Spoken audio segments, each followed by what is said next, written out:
Hello. আপু হ্যাঁ, কি অবস্থা?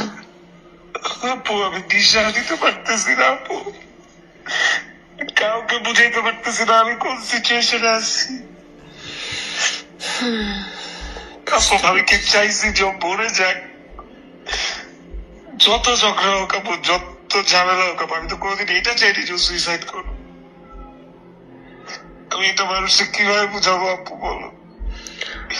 এখন এটা একটা তোমার একটা বড় যুদ্ধ আলফি, ভেঙে পড়া যাবে না যেহেতু তুমি কিছু করো নাই।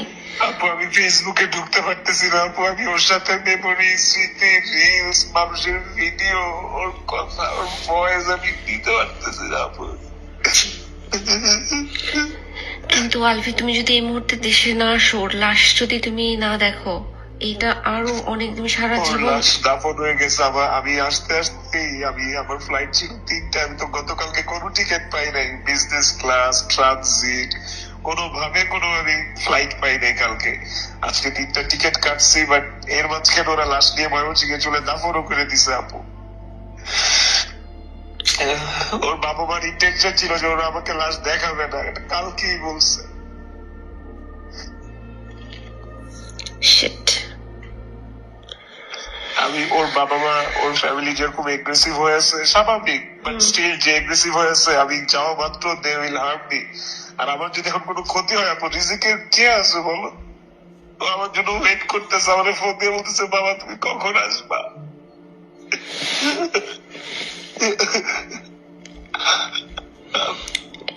আমার এখন সিচুয়েশনটা আমি কাউকে বুঝাইতে পারতেছি না আপু, আমি কি করবো বলো তো?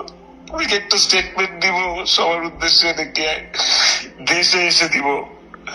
এখন দেশে আসলে তুমি অল্প সময়ের জন্য অ্যারেস্ট হবা, এটা 100%।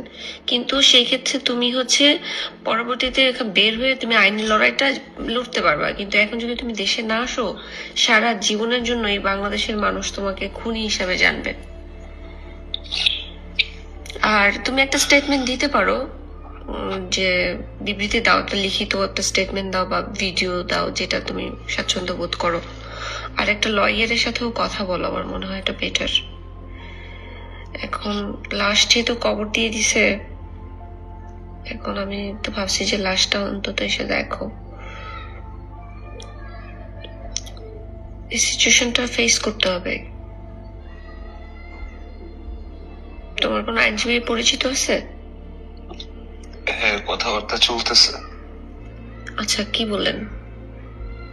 বলতেছে যে আপনি টুইকেন না, এখন আপনি আগাম জামিনের ব্যবস্থা করেন। ওরা কি মামলা করছে? হ্যাঁ, মামলা করছে 306 ধারায়, আত্মহত্যা প্ররোচনা মামলা। আচ্ছা, ওকে। তো তোমাকে অ্যান্টিসিপেটরি বেল নিতে হবে। এটা কি বেল? এটা হাইকোর্ট থেকে অ্যান্টিসিপেটরি বেল নিতে হয়, তাহলে তোমাকে ধরবে না, আর না তো তোমাকে এখন অ্যারেস্ট করে ফেলবে। 4 সপ্তাহ মিনিমাম অ্যান্টিসিপেটরি বেল হয়। কি একটা ঝামেলা হলো, এটা কি হইলো আমি বুঝতেই পারতেছি না। তোমাদের এত সুন্দর সম্পর্কটা কিভাবে কি হইলো?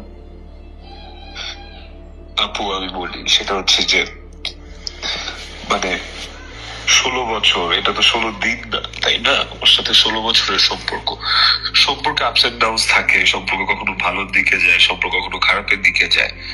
We both war matured. শেষ পর্যন্ত যত যাই হোক আপু, আমি আমার ছেলেটার মুখের দিকে তাকা